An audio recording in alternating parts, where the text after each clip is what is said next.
Nerds and geeks, welcome back to it. Another edition of the legendary Nerds of the Round Table.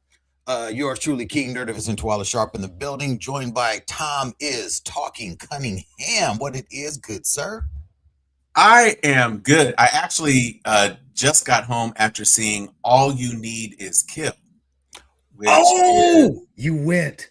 I Okay, did okay, go okay, see it. I took my okay, sons to see it. okay. So we don't have to start the show with No, that. no, no, no, Although no, while we're no. waiting Because for some guess other, what? Because we're the only two that are here on time. And I did because I got tickets for me and my son to okay, see it. But then all of a sudden hit me with, okay, so dad, so I got this party I'm gonna go to. And you know how 19, 20 year olds are when they're real scant on the information. I'm like, so what time is this gonna be? Well, it's right, gonna be about this time. And what time will you be? I said, yo, I'm trying to get these tickets for us to go see this film. Okay, cool. I'll let you know. Totally missed it. I had, and I don't even know if I could get my refund back. It was hot as fish grease. How oh was yeah. it? If you didn't submit for a refund before the scheduled start time, you're out of gas. Yeah, yeah, yeah. So I will say this: my younger son Cole, had read the manga. Okay. And he knew that Edge of Tomorrow was an adaptation of the manga and knew that this movie was also an adaptation of the manga. So the core principle of there's an alien invasion and the protagonists get exposed to some aspect of the alien, which causes them to reset the timeline every time the protagonist is killed. Mm-hmm. That remains the same, but it is very different. Um, you don't have as many characters in Edge of Tomorrow, which really should have been titled "Live, Die, Repeat" because that's It what should the have. Yeah, marketing campaign was. yeah. Um, so you have in that movie, in addition to Emily Blunt and Tom Cruise, you had a bunch of other characters. You don't really have a bunch of other meaningful characters in this anime, except for the female protagonist Rita, who basically fills the shoes of the Emily Blunt character, and then a very, very different Tom Cruise character named Keiji, who is a coward. So he's not at all like the Tom Cruise character, but Well, but the Tom Cruise character was a coward. Remember, he was trying his hardest to not fight, to do everything but fight, and that's why he got drafted because he was basically a coward in a suit. right. But I'm saying once he gets into it, once he gets into the role, Oh, um, she is more so the Emily Blunt is more forward facing in this. mhm. I'll put it to you that way. Gotcha. So whereas in the Tom Cruise movie, obviously it's Tom Cruise. So she the Rita character is the Angel of Verdun. That's the first person that we as the audience realize is the person who understands what's going on. And then the KG character comes in a little bit. She kind of stumbles into him. Um, it's a very interesting style. It's a very stylized uh, anime style. It is not at all like what we have come to expect from some other anime.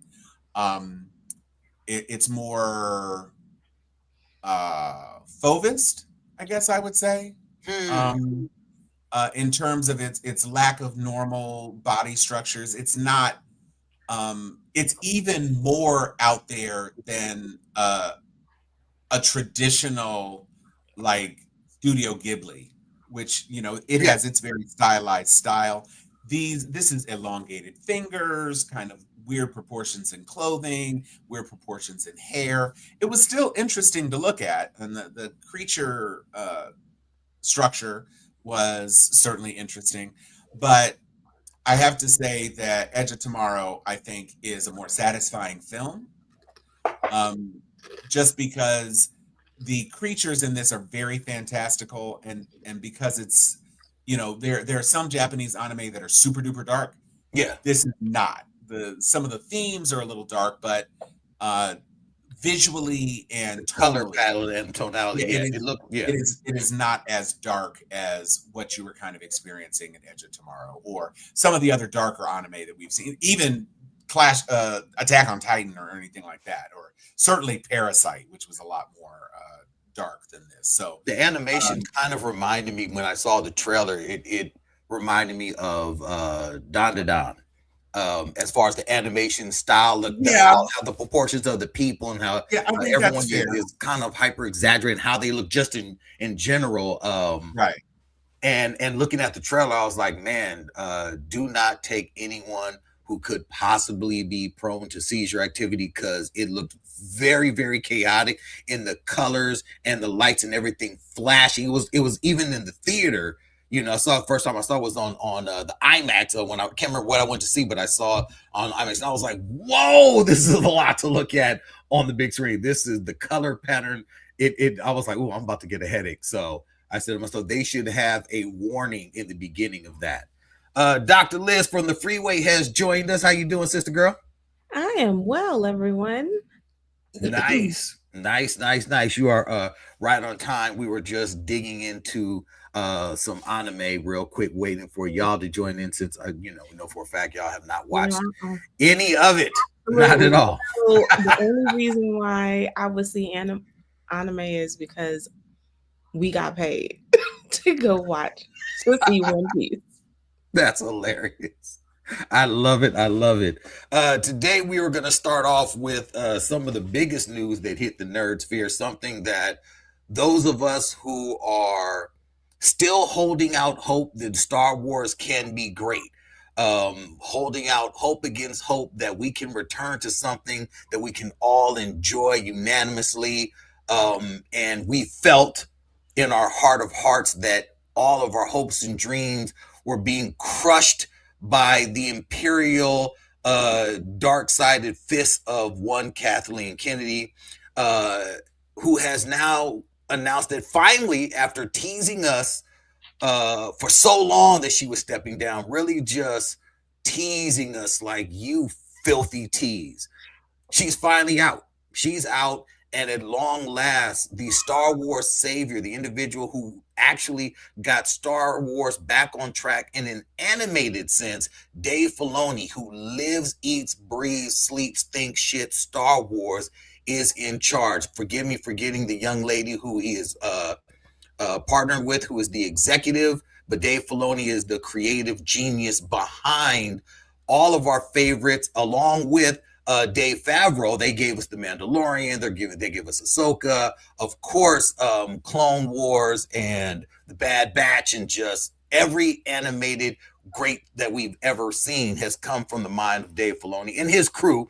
And so now with them in charge, I am hoping that finally we get some really, really solid stories. And I know Mo Kelly isn't here to speak on it, but something that Mo does not like about the Star Wars universe is that it has gotten way too kiddie. And I don't know if that's a fair criticism. I'm not going to attack Mo's opinion while he's not here, but only because Star Wars should be for kids. I just think that there should be a greater separation with some of the things that I think it should really, really be hammered out, that this is strictly for kids and they can still have the adult world that Andor gave us, which for me is what I was waiting for forever from Star Wars, is the war, the story behind all the people behind the makings of Star Wars, and getting us away from the Jedi and the Luke and the Leia and all that. That's what Andor did, and I'm hoping we get more of that. Liz, I know you're not only rolling your eyes, but your stomach is turning as well, because you're constantly the one in the chat saying, y'all still holding on to the Star Wars? Look, actually, I was thinking about your concept of separating it, because isn't that what Marvel did with Deadpool and Wolverine, right? Mhm. So, but at the same token, the interesting pushback on that Deadpool and Wolverine movie was the number of parents who were taken aback when they bought their kids, because even though I said rated R, but they just assumed that the Wolverine would have made it a little bit more kid friendly. Look, Star Wars is just I know. You're not a fan. You're just like whatever, y'all. It's kind of one of those things where you have no idea it's going to be a hit and miss. The big thing at the moment is Legos. So Star Wars is making a huge thing with the Legos. By the way, you can get the the the circle thing. What do you call it? Death Star. The Death Star. There Yes. you go. For That's a circle $1,000. thing? $1,000. So you see, it's not in the back. So I will just say that I was a kid when the original trilogy came out. Mm-hmm. And as a kid, I think I was in 3rd grade when A New Hope came out, or it was just Star Wars at that point.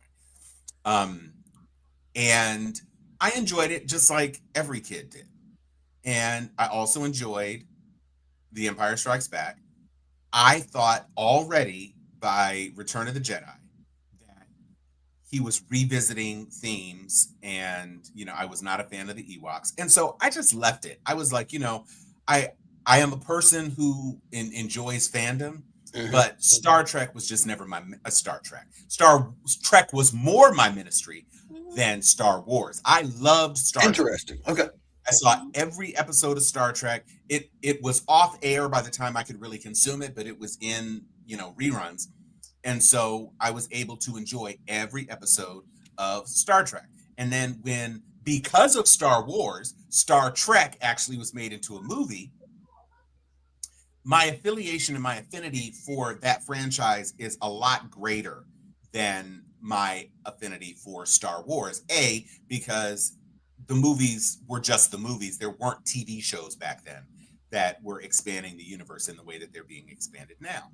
And so I just never had that intense devotion to Lucas, and Lucas's genius and everything is perfect, especially after the prequel trilogy, which was very disappointing to me. So I don't look at it with the same, like, oh my gosh. The thing that brought me back that I thought was really cool were the Clone Wars animated series. Yep. Especially the Mace Windu episode, which was just badass. And, they had to uncanonize that because there's no way he loses to the Emperor. There's no way. On the droid. So, so that was a little bit disappointing. But other than that, if I can enjoy a Star Wars property, I'm happy to enjoy it. I enjoyed Ahsoka. I wasn't a big fan of the space whales or whatever, but I thought that was cool storytelling. I have been able to enjoy other aspects of the Star Wars stuff. Never got really into The Mandalorian, but that's fine.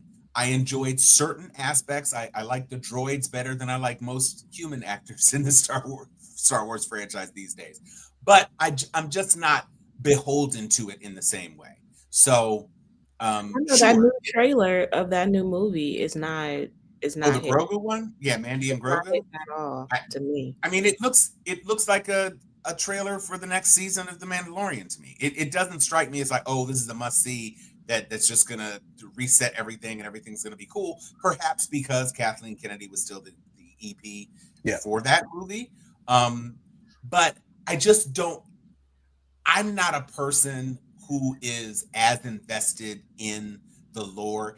If they had done like the Thrawn trilogy right after the original trilogy, if they had followed, with Mara Jade and all of that, if they had done the Dark Empire, right, I might have some more staying power with it. But I don't believe, call it heresy, I don't think Star Wars holds up, even with his updated graphics and all that. I don't think it holds together as well as a story, and as it did when I was a kid and was less discerning as a film goer. So I have a question for you guys. So is this new movie supposed to take place? Is it supposed to look this way because it's supposed to take place, what, in the 70s? No. What do you? What? No. No, you're talking about the Mandalorian and Grogu. The Mandalorian and Grogu is after all of the Star. Well, Yeah, I think it's even Yeah, after it is right? after it is after other, but I think the style in which they shot it, Liz, if you're talking about how the camera works and how it looks on screen, I think that they shot it in maybe in 70 millimeter, but they shot it in a different framework to give it a different big screen look. I read a story on that, so that it is supposed to look different. I do understand what you're saying.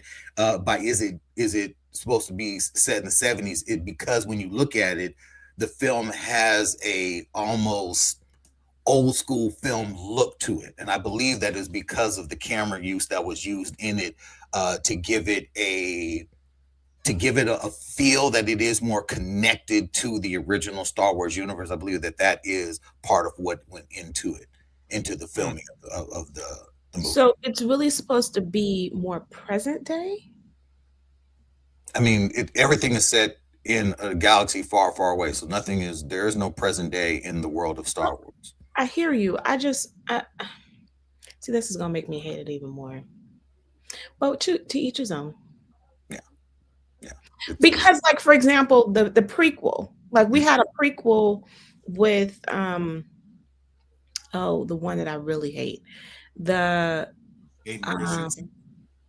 the more recent prequel, I guess it's gosh, what's the name of that? A recent prequel. Obi-Wan. Obi-Wan is not the prequel that took place. That was how him and Chewbacca met. Oh no, that was Solo. No, that's Han Solo. That's Yeah. Solo. Okay. So that was supposed to take place like before Star Wars, right? Before Yes. the first Star Wars. Before the first It Hope, didn't yes. really look like it was supposed to take place before the first Star Wars. And I was just curious, like, if this was supposed to be kind of like that same vein, that it was supposed to take place before the first Star Wars.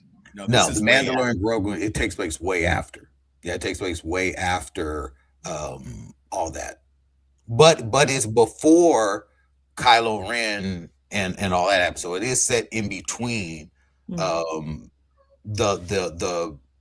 Empire Strikes Back and J.J. Abrams release, the Return of the Jedi. So this is between the original trilogy and the sequel trilogy?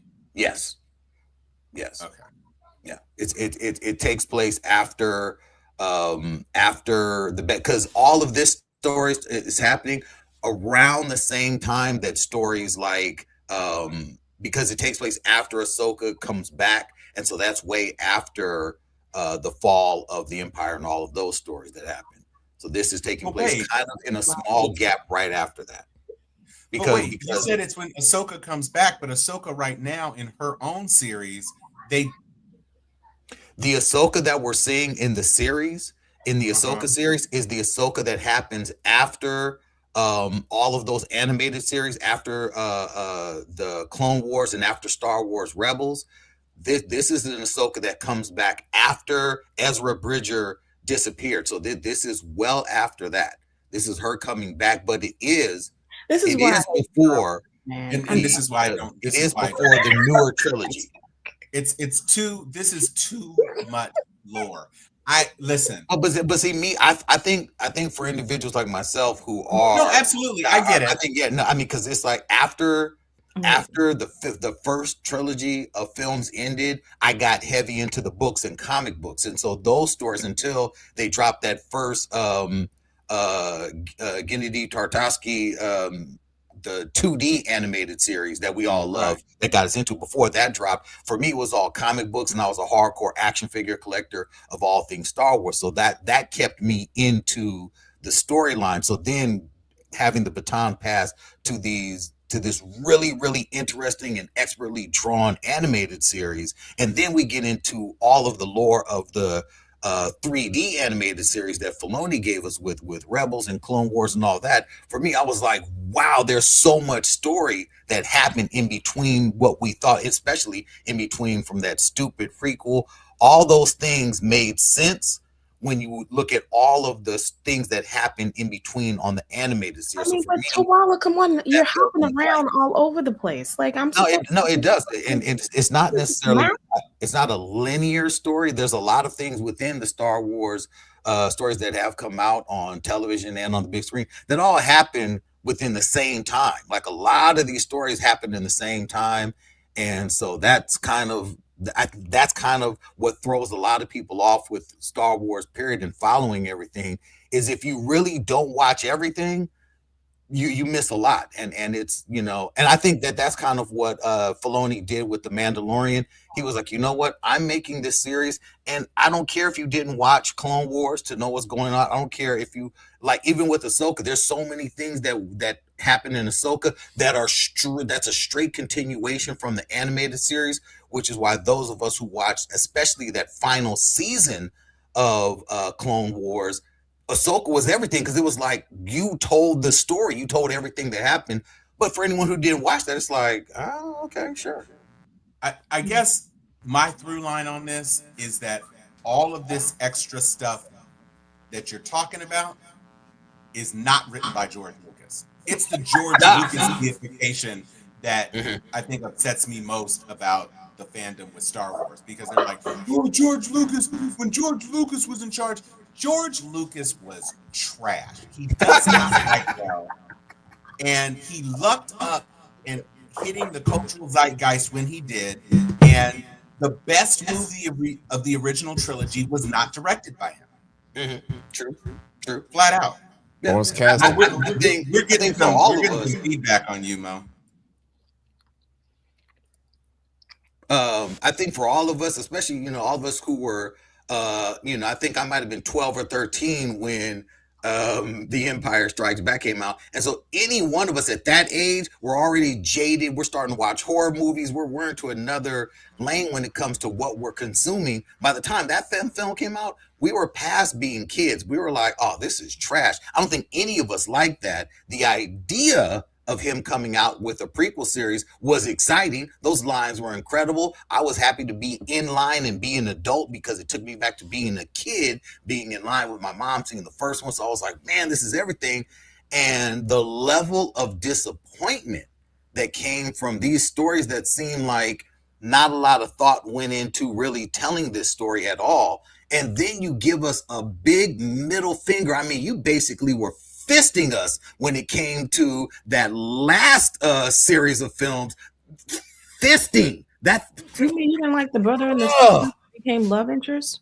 No, I didn't like any of that. I did not like any of the last three. All that was absolute hot trash for me. The series, however, were good, except for, look, I did not like the pamphlet of Boba Fett. The pamphlet of Boba Fett was trash. Terrible. Absolute trash. The pamphlet of Boba Fett should not have been made. Obi-Wan had some good parts in it, but then when you get to an ending that betrays every single thing that we know going forward, it's like one of those, like, the timeline doesn't make sense. Nothing makes sense in that. Oh no, Solo should not have happened, which was, again, that was a Kathleen Kennedy move. It was originally set up by the cats who gave us the Lego movie, and it was on its way to being a really good movie. But she came in and said, I want to do this, I want to do that, I want to do this, that, and the third. And they said, you know what, we're out. And she's called her friend Ron Howard for some reason and said, Ron, I know you have no business doing any action films whatsoever, but I still want you to tackle this. And that's what we got. We got Solo. We got a movie made off of a line in a film that did not live up to anything, and it was a completely 12 parsecs thing. Yeah, it was absolute trash that they did that, and we were hyped. We went to go see. I saw it opening day, and I walked out of there angry. I couldn't get my life back. Couldn't get it back. So this is one of those, like, yes, ding dong, the witch is dead. Thank goodness Kathleen Kennedy is out, and hopefully, what we will see in the future will be something from Star Wars that will write the property to the point where, folks like you, Tom, who are kind of like, look, I like it, I can do without it. I'm more into Star Trek. Liz, who's like, whatever, y'all. And look, Die Hard's like, Mo, myself will be satisfied. Yeah, but I think that they've sullied themselves so much to where they're struggling to get people to come to the movies in the same way that they used to. Because I even know, like, the last movie, I mean, on opening night, seats were empty. Yeah, but I think seats are going to be empty. The Mhm. more time spent away from movie theaters by just consumers, period, the more seats are going to be empty. I know there are a lot of people who may be hyped off of Avengers Doomsday, but I still suspect that upon its release, there are going to be a lot of empty theaters, only because they're going to give us a 3 hour and 45 minute film, and they have yet to say anything about intermission. It's a lot of movie time. It's a Disagree. lot of movie. And so I think that may actually hurt them more than it will help them, because I think there are those of us who will go see it, try our best to sit there the whole time, and there are probably plenty of people who are like, "Oh man, 3 hours 40 minutes, nah, man, damn that." And I'm talking about the casual film goer. The diehards. Yeah, diehards will be there, but this is a film that has to work across the board, and there has not been enough things happening within the Marvel Cinematic Universe for them to believe they've earned 3 hours and 45 minutes of the casual average film goer. The trailers that they've You're been missing out that there's going to be a Spider-Man movie that's going to come out in July. and there's that. It's look, film going is at a premium right now, even for those of us who have the A+. But the trailers that they've been dropping, look, I the first trailer, the Steve Rogers trailer, the second trailer, Thor trailer, nah. Then they dropped the X-Men trailer. It's like, oh shit, that was hot, because it gave us James Marsden Cyclops in the original Cyclops uniform, the uniform we wanted to see him in the beginning, not that straight silly black shit that they came out with. It gave us Cyclops. How they're going to make it that he's all of a sudden in that uniform, never has been before, sure, whatever, let's just go with it.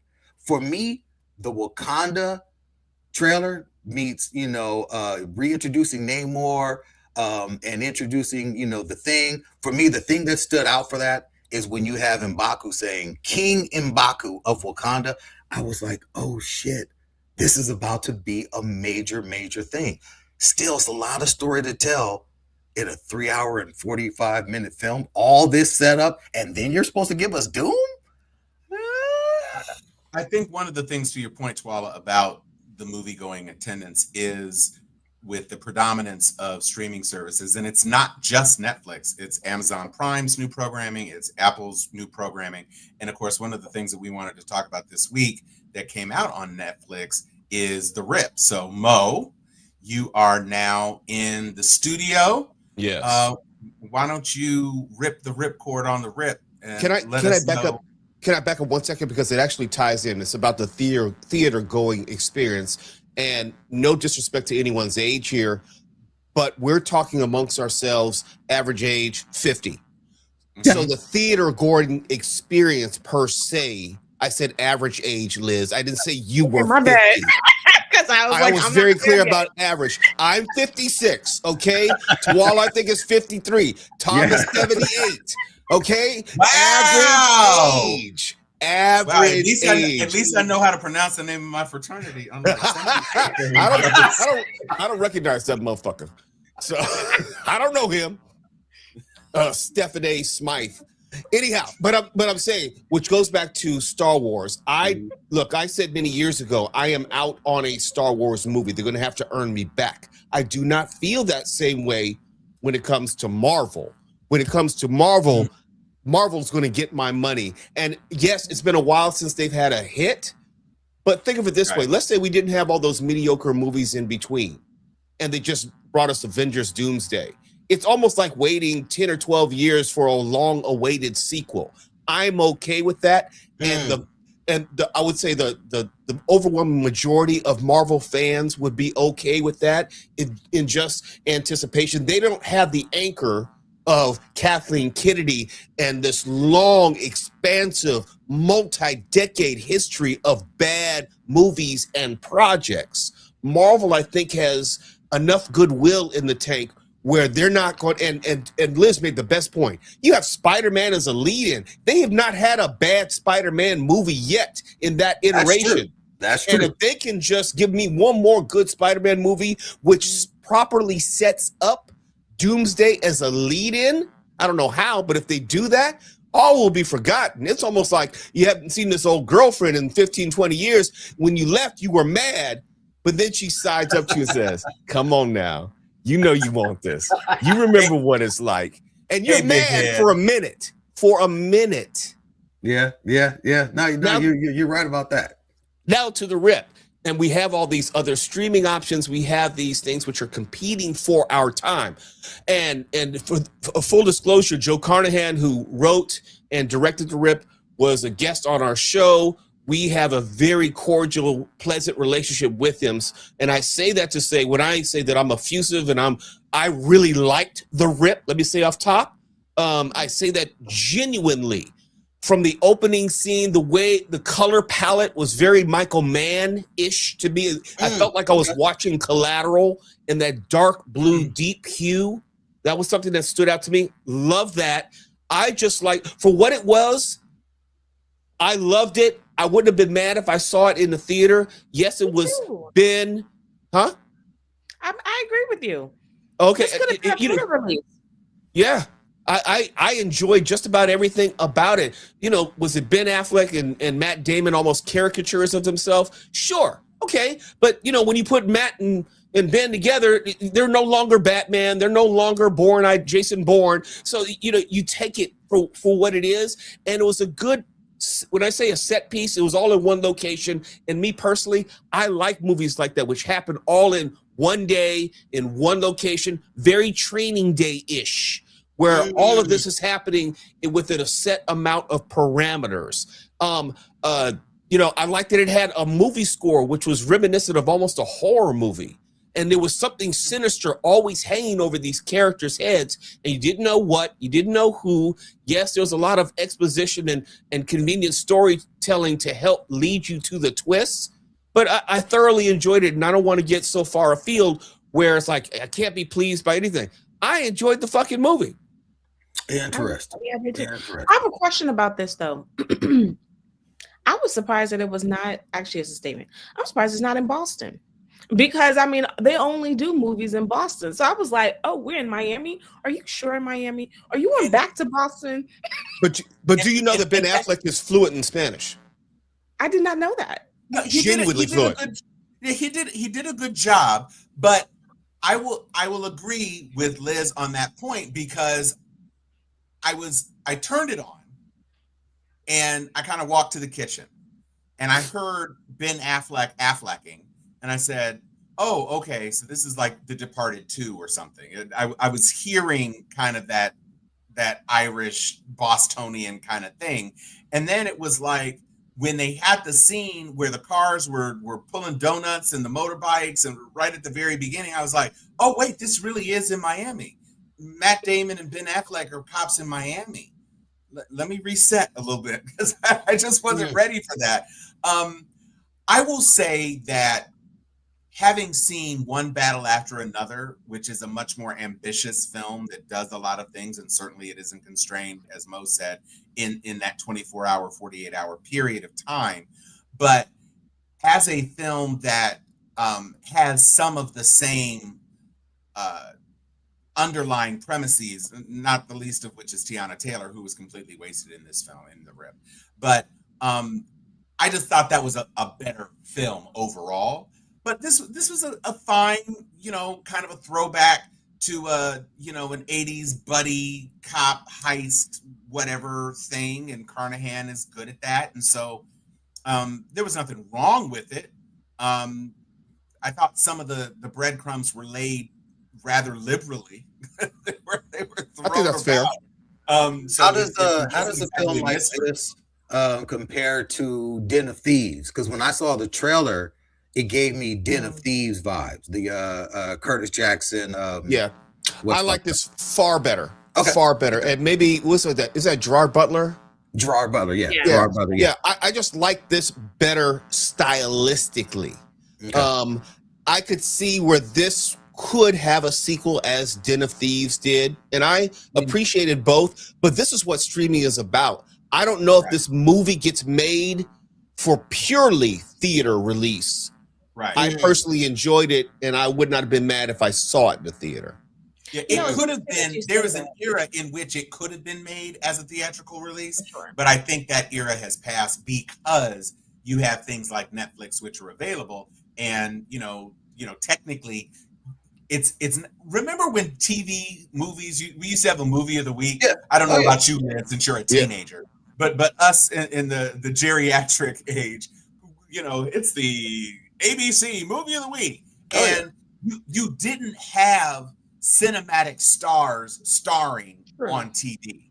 That is not the case now. And it is true that somebody like Matt Damon has probably seen better days. No one is more surprised than me that he's anchoring the Odyssey.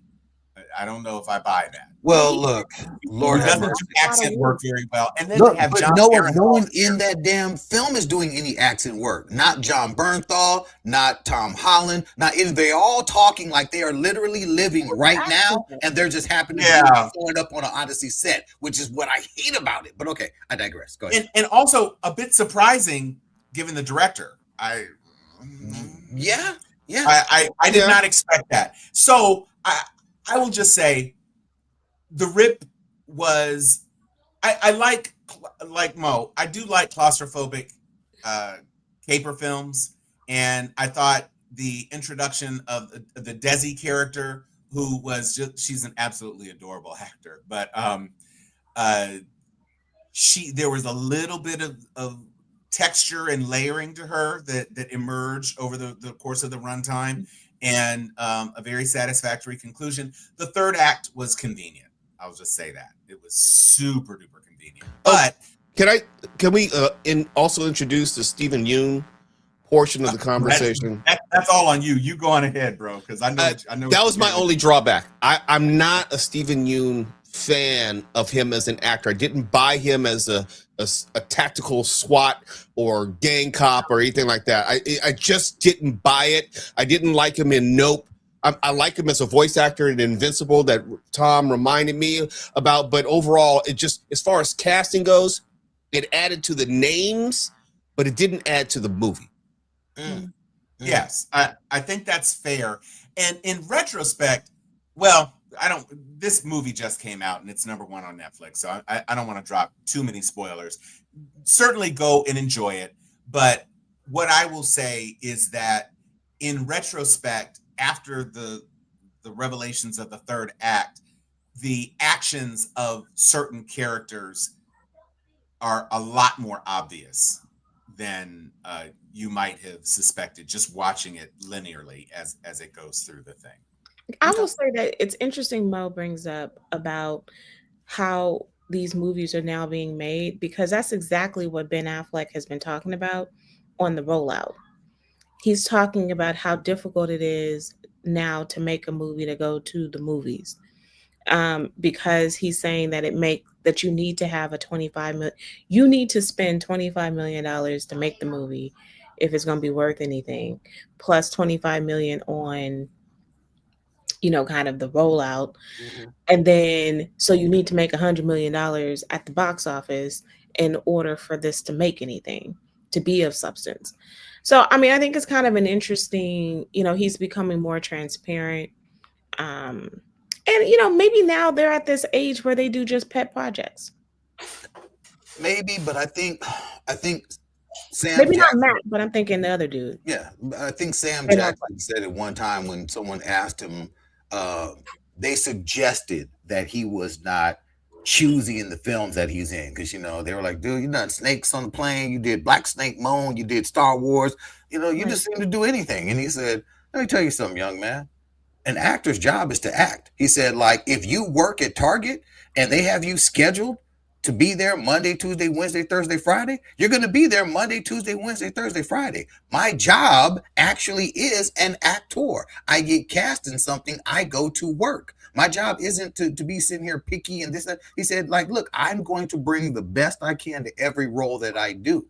He says, but that's an actor's job, is to act. And we're going to be in anything that we can possibly be in because we love acting. We love acting. He said, I'm not a director.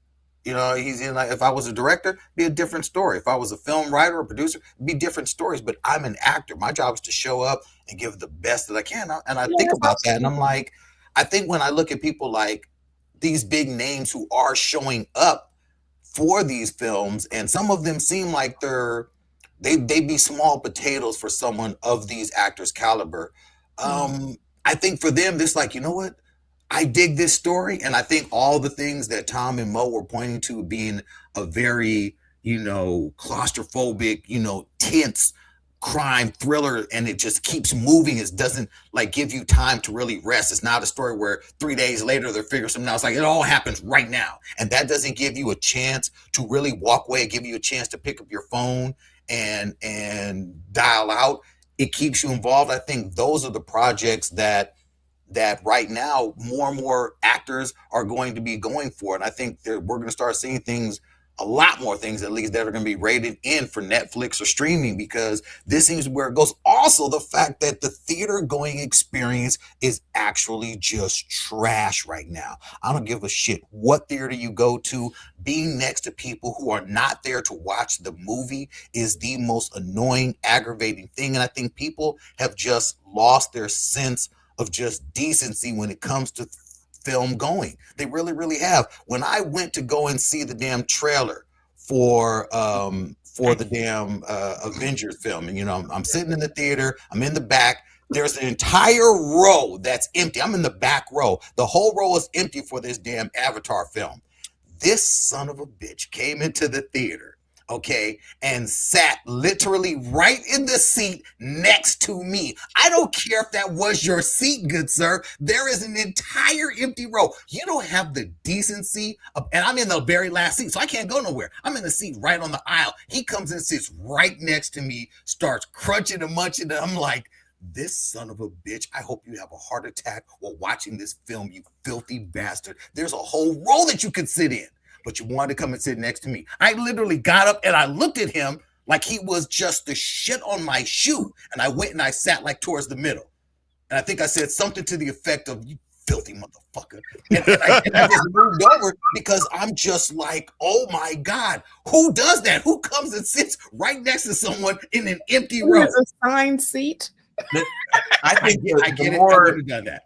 For me, the more egregious offense is there are two people, especially now that I'm AMC A-list. So that's basically where I go to see movies. And AMC will tell you it's 25 to 30 minutes of trailers and filler and bullshit, which is fine.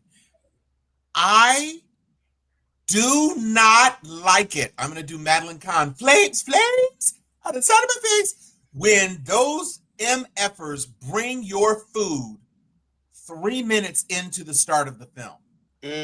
Don't walk your chunky ass by my face after the film has started. You do all of the chunky ass walking before. There's 30 minutes before. Started, it's 30 minutes to do it. And the problem is that people are timing the trailers. They just want to sit in their seat when the movie starts, and then their food comes. I'm like, nah, bruh. You need, and I'm the type of person who likes to sit as close to the center as possible, because common sense dictates if I'm in the center, you shouldn't have to cross me. You go up the right side of stairs so that you don't have to cross the center. If another person who is sitting in seat 1 comes to seat 20 to walk past me, I will kick you into the row below me. Yeah. Be prepared. Yeah. I have big feet, on that. and your center of gravity is already messed up. I will kick your ass, and you will tumble, and all your popcorn and your drink going to be all over. At least they have shortened that stupid Nicole Kidman. Oh yeah, she barely in it anymore. Yeah, they have. Yeah. They say, look, people get it. They're still going to be obnoxious and annoying and clap. Also, I despise you people that still clap, because you're doing it just to be assholes. You're not actually enjoying that Nicole Kidman trailer. You just want to be assholes, and you want to mess up the experience. Now they need to shorten that dance little video. With the guy and the girl. Yes. Oh yeah, that's concession. That ain't never going nowhere. But I will say this: when you talk about they chopped Nicole. Nicole said, "We come to this place to laugh and to cry. We make movies better." I was like, "Oh shit! You ain't saying a goddamn thing, nigga. Damn." No. I They think gonna get that the mileage. They gonna get the mileage out of that sparkle suit though. That sparkle suit ain't going nowhere. that cost a Who lot. wears that shit to the movies though? Like I for real. know. Man. And heels. And heels. And I think all of that goes into what makes the efforts for really solid streaming, why the fight to buy properties, why the fight to start making your own things and getting big name directors. It's beyond just big name actors. They're getting big name directors, and they are really making things just for streaming. And like theaters or companies like Netflix that now owns a movie theater, they're just like, oh, we're going to get our award consideration by putting it in theaters for a short run to satisfy award contention. And I think a lot more streaming companies will. But again, truly, when you look at like the Globes and things like that, and you look at who won for what and what was nominated and what wasn't, even the award show contention isn't a focus of theaters anymore or film companies anymore, because they're like, you guys aren't even looking at our films anywhere. You're not even considering them for the right category. Fuck out of here with your awards. Fuck out of here with the Globes, damn the Oscars, all of that. We're making shit for streaming now. And if there's a streaming award, cool, but there's so much shit to watch. Mo just got into The Rip, which now, hearing all that, I am going to watch. What are you watching, Liz? I know someone in the chat asked me for, I think it's Movie Guy. They asked me about Pluribus. I didn't really. I mean, it was okay. This is an Apple TV product. Has to be. Look, I'm gonna get my money worth. Apple TV is one of the only streaming, in my opinion, that gives. It doesn't have a lot, but it gives you good quality with top name actors in all of their products. What is Pluribus? I liked it's this concept that what happens if all of a sudden everybody's brainwashed into believing one thing, and there's only like maybe 11 people in the world that is not like that, and everybody has to serve them. Because if you want something, then they have to serve you. It's an okay concept. I clearly there's going to be a second season. I think it's going to be a second season. I'm sure it probably. No, but it's like 2 years in the future or something. It's not like it's not going to be a quick turn. Yeah, for sure. I mean, it's just not. I mean, it's not one of my favorites, but I've watched it and I was like, okay, cool. I think I prefer. Oh, Slow Horses is okay. I just haven't watched the new season. I don't know. I mean, I'm an Apple TV person for sure. Hey, Liz, I've been watching in diminishing returns. I really liked it at the beginning, and now I don't like it as much. But I've been watching Invasion on Apple TV. Yeah. I think it's in its third season. Alien invasion, nice concept. A lot of people of color. I think that's important because sometimes you see a lot of these alien invasions and we don't exist. Well, we exist in this one, and we're consequential in this one. Okay, but it's had diminishing returns. It's almost like they're running out of story to tell. And I don't know if Liz, you had started the show and what you thought of it. The first season was really good. I was taken aback. The second season, I was like, okay. Yeah. And I haven't started the third season. That's about where I am. I'm at the end of season 2. Okay. Wait, so this is different than the Alien franchise show that's on Hulu? Oh, yeah. This is completely, yeah. It's called Invasion. Oh, it's just Invasion. Yeah, Invasion. I mean, Okay. They're going to be bringing, but when I tell you Apple TV brings it, because they're going to be bringing Monarch back this year. I saw the trailer for that. That looks good. I I don't know if I'm gonna get the app. I mean, I haven't seen anything on the app because I don't have it. But I do want to see that. See, damn it. I'm getting another app. I just had to let people know. I canceled my Disney Plus renewal this week. Really? Why? $189 worth of reasons. Oh shit. They're gonna have to give me, yes, because my renewal is in January. It's $189. Wow. I would rather put that money towards Amazon Prime, honestly. Wow. So And this isn't a shout out to service providers, but with Spectrum, you get Disney Plus included in your streaming package. So, and with a lot of other stuff actually. And so, I ended up canceling or stopping the renewal on HBO Max, Paramount Plus, Disney Plus, and Hulu, because all of those were included. And then I paid money, it's like $5 a month more for me to get Paramount Plus Premium, so there aren't any ads. And I also get the Showtime content. And I did the same thing for, I guess, HBO Max. I didn't do it for Disney because it was a lot more for Disney. And quite frankly, that's one of my least streamed platforms. But I will say, I am watching Hijack, the new season of Hijack. So Idris Elba, and like most of these things, in the first season it was a plane, and now it's on a train. And I mean, this shouldn't be a shocker. There's a big twist at the end of episode 1 that ties into the first season in some way. So I haven't seen episode 2, but I'm enjoying it, and I enjoyed the first season. So what else am I? Wait, did you see The Last Frontier? Did you guys see The Last Frontier? No. You have to watch that on Apple TV. Oh my God. Like, oh my God. What's it about? That's the one where the plane crashes in the middle of Alaska, and all of these different people are it's a plane crash with all of these criminals, and they all loose, and they're all killing people trying to get free, and they have to go and try to find all of them. And I mean, it turns into this CIA drops in because there's this high person on it. I don't even want to say anymore because it is so good. Okay. On Apple TV. That's the one to watch. Rob Cat 67 says, "Is anyone watching Fallout?" I tried 2 episodes and I couldn't get into it.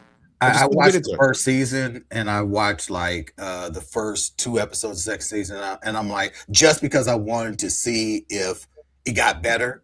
And so far, 2 episodes into the next season, it has not. And so I said, I'm taking this off of my watch list. I really tried with Fallout, and the only reason I got into Fallout is because years ago, John Considine was going into the Fallout game with me and Moan. We actually made that conversation one of our best of clips because it was so hilarious, his description of the game. We were like, okay, I gotta watch this. And then watching the series, I'm like, it is nowhere near as fun or interesting as Considine made it out to be. So nah, Rob. I have a coworker who is very enthusiastic about Fallout, and I think I watched maybe 3 or 4 episodes of the first season before I said, I don't know if I'm just not into the lore. Like, I was very attracted to The Last of Us pretty quickly. Never ever played that video game at all. So I was going in. Same thing with Fallout. Never played Fallout ever again. I have actually played Biohazard.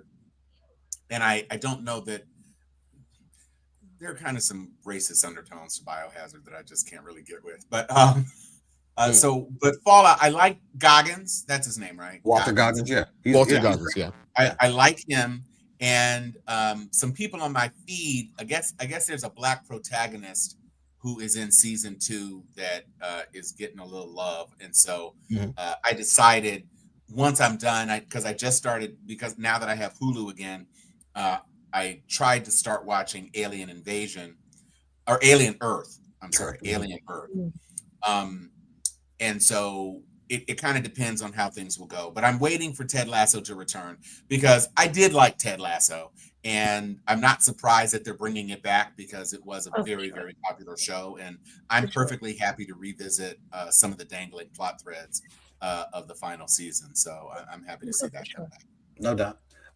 Movie guy, I absolutely have seen all of the trailers for One Piece, the live action series, season 2, and I love every single one. I was a huge fan of the first season of the One Piece live action series, but I'm also a One Piece fan. I've struggled even through all of the super slow episodes, through all of the recap episodes. I'm still 2000. all in. Yes, I'm all the way in with One Piece, but I'm a huge fan of almost.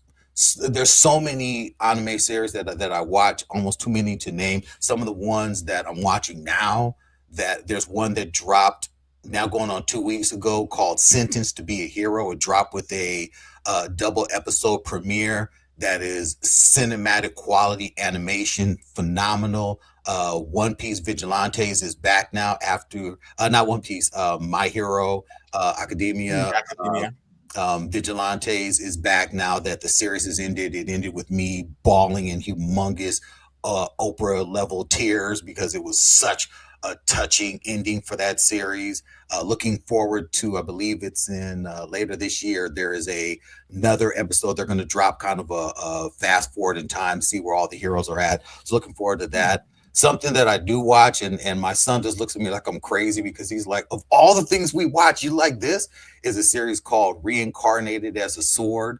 And it is a story about a man in our time, in our era here, that dies and is brought back as a sword in a dimension of like Dungeons and Dragons. He's reincarnated as a sentient sword, and he partners with this slave cat who he helps to free, and then now they're on an adventure for this slave cat to strengthen herself, and it's full of really, it's a fun adventure. But also I did like a series called I Died and Was reincarnated as a vending machine. So it's kind of a play on that. And Vending Machine is a series about, yes, a young man who dies and is reincarnated as a vending machine in a Dungeons and Dragons world. They have no idea what a vending machine is, so they're just blown away by all these things that he can dispense from his magical vending machine.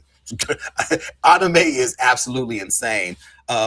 Fire Force is back with a new season. Jujutsu Kaisen is back. It's the Culling Games, and I did see the Culling Games in theater. So if you're watching Jujutsu Kaisen right now, the episodes that are dropping, I believe these first three, and even tonight's, is just the movie broken up. And then next week we'll start to get into the season. But that's all I watch is straight anime.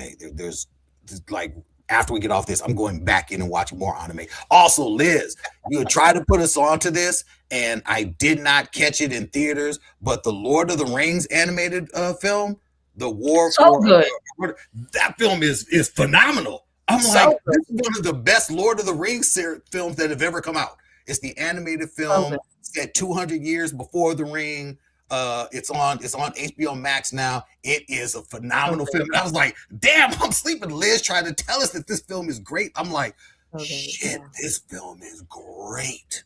And I'm not at all surprised that they're bringing the original trilogy back to theaters, because that's the sort of event that it's been. Can you believe it's been 25 years? Hard to believe. Can you believe it's been 25 years? So yeah. I think there's a whole generation of parents who watched it, who would like to bring and allow their kids to see it in the theater. Mm-hmm. So I mean, again, all of these big events. I went back to see Purple Rain. I went to see Sign of the Times. So Last Dragon and Back to the Future. Exactly. So we're in the age cohort who would enjoy seeing these films as adults, especially in reclining seats like they have, and with premium food and all that. So I'm all for it. I love the fact that I can go back and revisit some of my but it's also because what's playing in the movies is not very good.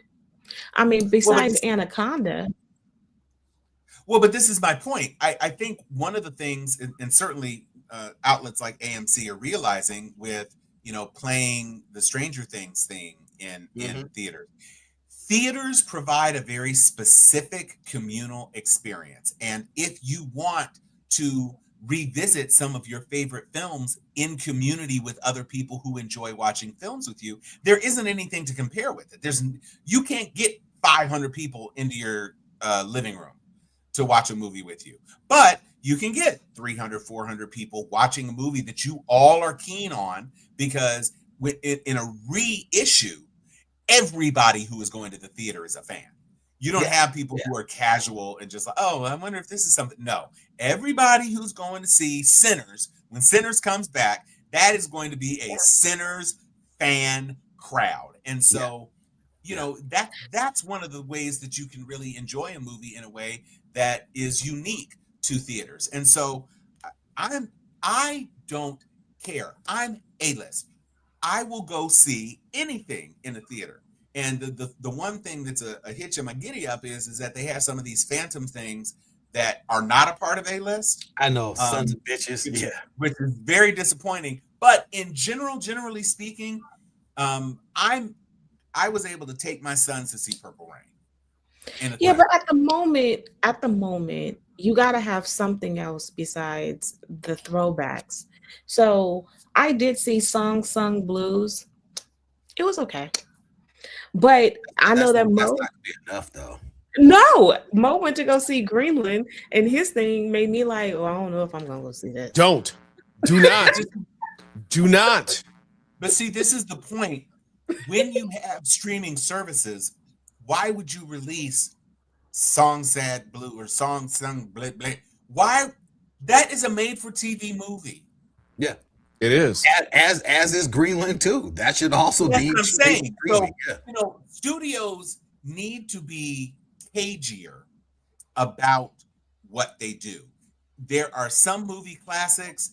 If you released real event films that kind of have to be enjoyed in a big format, why is Marty Supreme a theatrical release? No one knows. It's not a bad movie. But it doesn't. I'm not saying it's bad. I'm saying it doesn't need to be released in a movie theater. Yeah, that's something that any more than Chrissy did or whatever. It should be on streaming. Like that shouldn't take up space in a movie theater. And I know that's not what movie theaters need. But if film companies focused on making big budget films for theaters and start having, even if a studio says, you know what, every other month we're going to have an event film, something that's going to have people coming back multiple times throughout the week to go see a film, and then we're going to do these smaller indie films, you know, we're going to do those straight to one of the streaming platforms, everyone would win.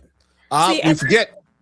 I'm sorry, Liz. We forget there was a measurable segment of the movie-going audience who were so fed up with superhero movies and big tent movies. They said they're pushing out the indies and the smaller movies, and now we get these smaller movies and they're not very good, or they're not worthy of our time. More expressly, you know, Song Sung Blue. Yeah, I want to know about the story of Neil Diamond. I'm not going to see it in theaters. But it's not even about Neil Diamond. It's about a husband and wife Neil Diamond cover band. Yeah. That's even fucking worse. That's what I'm saying. It doesn't make any sense. I thought it was about Neil Diamond because when I saw the trailer, Sweet Caroline. Right. No. It's a husband and wife covering. I don't want to be the spoiler, but to add insult to injury, he dies on his way to meet Neil Diamond. That's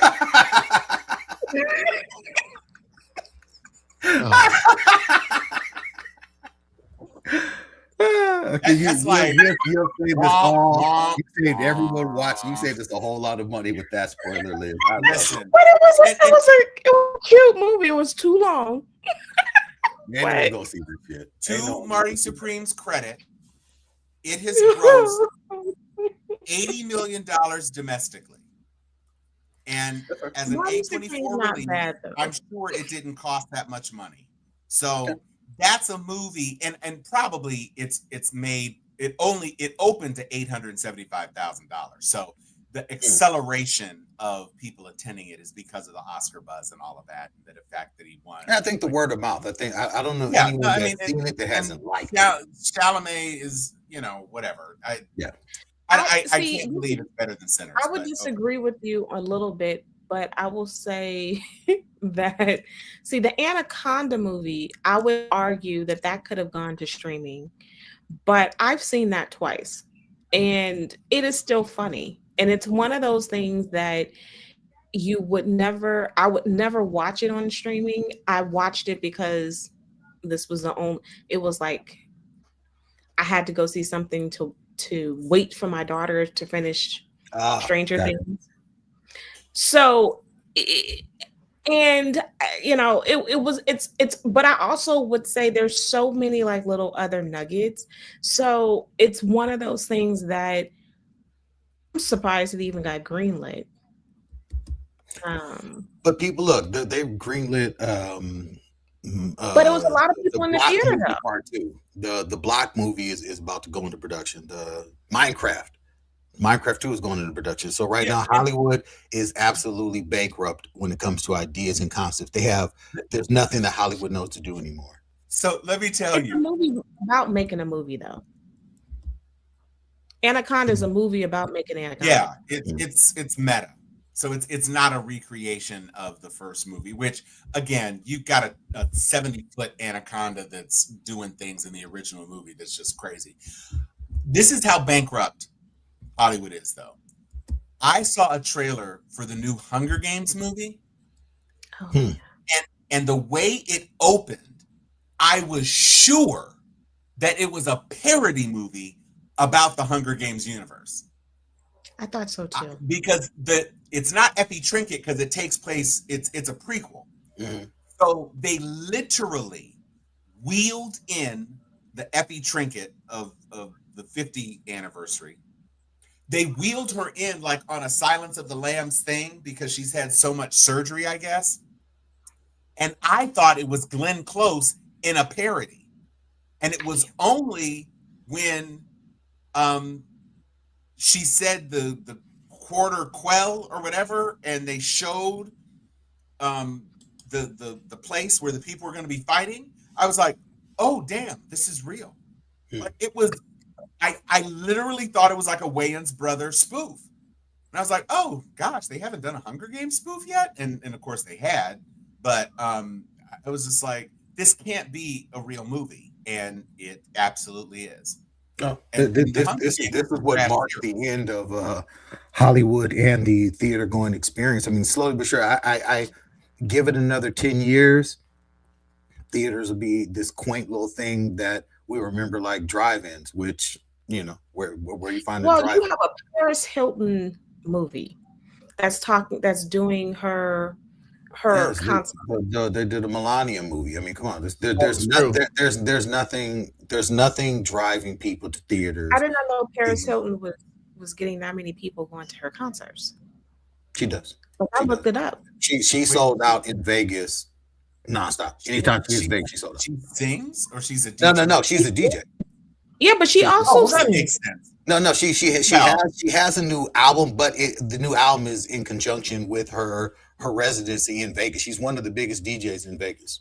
No, and I get that because she absolutely fits that mold for the people who do the club at in Vegas. I get it. That makes sense. Celebrity DJs make sense as far as that goes. I will just say that I am more interested in Blue Eye Samurai season 2 than I am in most other releases. I love I hear Blue you. Eye Samurai. I hear you. That- First season. that- Amen. First season was fire, and the ruthlessness of the antagonist, and you know everything that was going on, and then I mean it was kind of an obvious twist, but you know you kind of knew what was happening. It was reminiscent of Afro Samurai as far as Yes. the ruthlessness, the Yeah. violence, Mhm. you know, the vulgarity of the murder. It was very Woo. similar. Like if they met up, I wouldn't have questioned it at all. No, Oh, those two characters, yeah. Yeah. and actually the animation itself is stunning Mhm. in Blue Eye Samurai. It really is absolutely gorgeous, and in a way that Afro Samurai, you know, flirted with parody a bit. And this takes itself much more seriously, and I love the mythology and all of that. No disrespect to Samuel Jackson and the two roles that he was playing in Afro Samurai, but you know this is kind of a different beast. Hey, thank you, Eric Lasardo, for catching the show live near the end of the show, but you caught it live. Well, look, I hope you were watching the whole time, Eric. Hope you were. And guess what, Eric?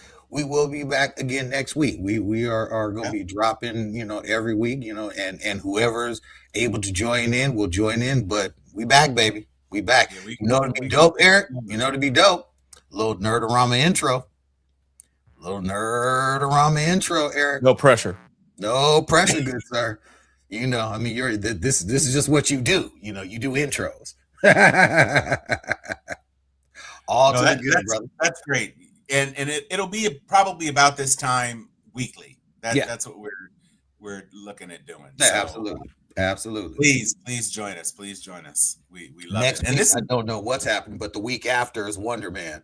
I'm actually going to binge the entire thing. I'm going to watch it. I'm hyped for that one. I think the build for Wonder Man shows that they're serious, because the build for it, y'all got to admit that they have not put this much attention and effort into anything they have done in a long time. Not since the first launch of Disney Plus and the Marvel series have they put any attention into any of the series. But the rollout for Wonder Man, it's absolutely stunning. The depth that they're going behind the scenes to set this series up. I'm all in. Yeah. I'm all in for Wonder Man. It is a credit to Abdul Mateen that they are doing it. And I think they righted the ship. I think they leaned way too much into the slattery humor. Oh, it's inside Hollywood in the build-up as they were doing the teases. And ever since they started revealing that he actually has powers, and they showed the ionic eyes and the powers look cool and all of that, I've been much more excited about it. So I think it will be an interesting series to watch, and I'm going to be binging it as well. I look forward to talking about it. All right, y'all. Dr. Liz, take us out. Good night, everyone. Mo Kelly. Go see Landman. Just saw the last episode tonight. Definitely worth it. One of my favorite shows. Taylor Sheridan fan. Multipass. Tom. Where is my anime suit? Righteous. Excelsior.